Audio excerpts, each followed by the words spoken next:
আজকে বাঁধাকপি পকোড়ার জন্য আমি এখানে প্রথমে বাঁধাকপি নিয়ে নিলাম,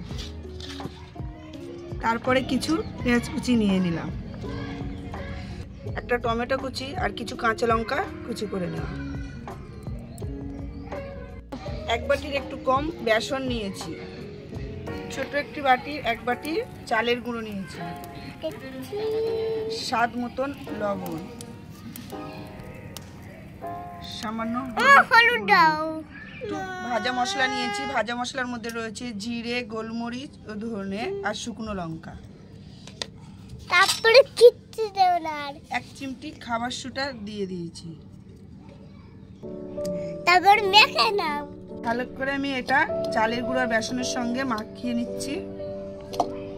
নিয়ে আমি অল্প অল্প করে জল দিয়ে এটাকে ভালোভাবে মাখিয়ে নেব।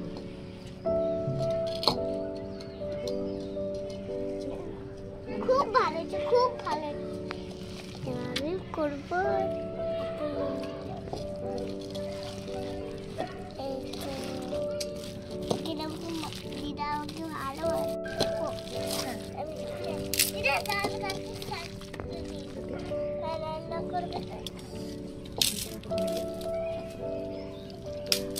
এটা মাখানো হয়ে গেছে, আমি এটা রেখে দিয়ে এবার আমি উনুনটা ধরিয়ে নেব।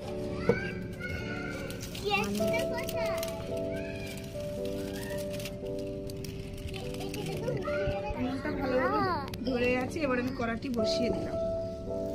এবার আমি সাদা তেল কড়াই ঢেলে দিলাম, পকোড়াগুলো ভেজে নেব।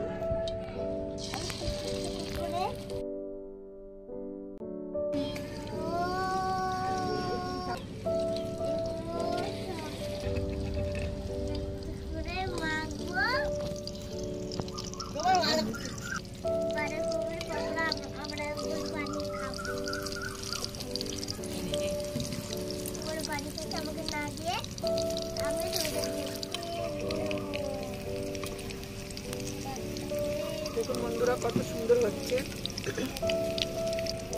দেখেই খেতে ইচ্ছা করবে। বন্ধ করে দাও, মাকে দাও, মা তোমাকে দাও। আমার পকোড়া ভাজা হয়ে গেছে, এবার আমি তুলে নিচ্ছি। আগে বেলে নেব,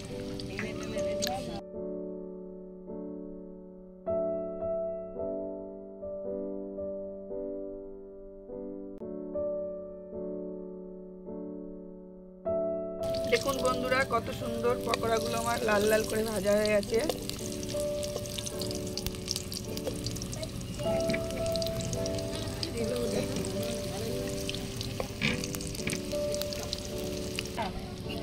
এবার আমি পকোড়াগুলো তুলে নেব।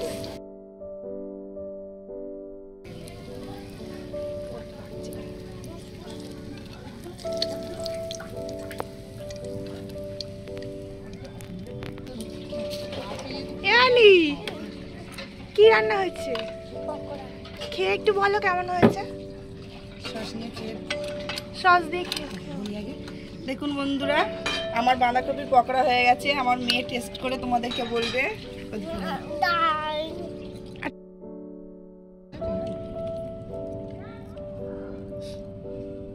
কেমন হয়েছে।